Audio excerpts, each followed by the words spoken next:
Lagi-lagi, berita yang muncul di sosmed-sosmed tentang resesi mulu. Apa sih sebenarnya resesi itu? Pengertian resesi adalah periode penurunan ekonomi, sementara di mana perdagangan dan aktivitas industri berkurang, umumnya ditandai dengan penurunan PDB dalam kuartal berturut-turut. Oke, di situ paham. Jadi kita harus bisa mempersiapkannya. Indonesia diproyeksikan akan masuk ke dalam jurang resesi, terutama setelah deflasi yang terjadi sepanjang kuartal 3 2020. Lantas, bagaimana supaya kita tidak sengsara? Loh, kan enak loh jadi pejabat, jadi menteri, banyak uangnya. Sedangkan kita sebagai rakyat bisa apa saat memasuki resesi? Oke, jangan banyakin salahin orang. Salihin aja diri sendiri. Lah, lunya aja yang nggak mau bergerak. Oke, langsung saja. Yang pertama, Anda di saat ini masih punya hutang kan?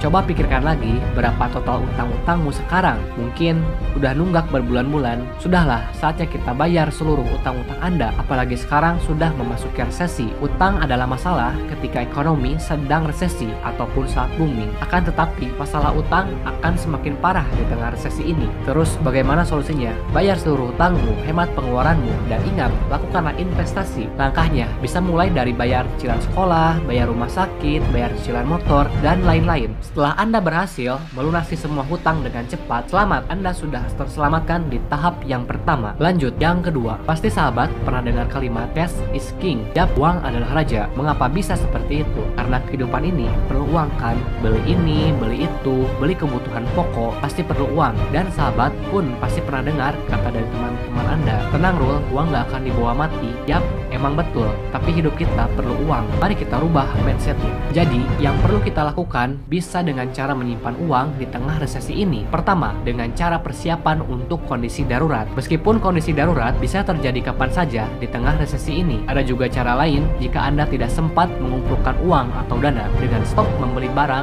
yang tidak diperlukan dan mulai menjual barang-barang yang tidak Anda butuhkan. Dan yang ada malah memancing investor sehingga kemungkinan terjadinya crash akan terus bertambah. Dengan memanfaatkan peluang seperti itu, Anda bisa membeli saham dengan harga murah. Loh, kok bisa? Bagaimana kalau saham menurun? Jadi gini nih, karena dalam sejarah pasar modal, setelah kejatuhan pasar, maka selanjutnya akan tiba fase pemulihan. Jadi kapan fase pemulihan tersebut? Ya kita tinggal tunggu waktunya. Dan di mana harga-harga saham akan naik tinggi ke pasar, dan di mana harga-harga saham akan naik tinggi ketika pasar sudah tenang atau membaik. Yang kelima, sahabat, kita jangan terlalu terpaku dengan pekerjaan yang menggiurkan sekali gajinya. Sebesar apapun jabatan Anda di perusahaan orang lain, tetap perusahaan itu bukan milikmu. Kecuali dalam keadaan resesi ini, Anda harus mempunyai bisnis sampingan. Anda bisa bekerja sambil berbisnis, sekolah sambil berbisnis, kuliah sambil berbisnis, apapun yang Anda lakukan sembari berbisnis. Bisnis juga bisa dilakukan online maupun offline. Yang terpenting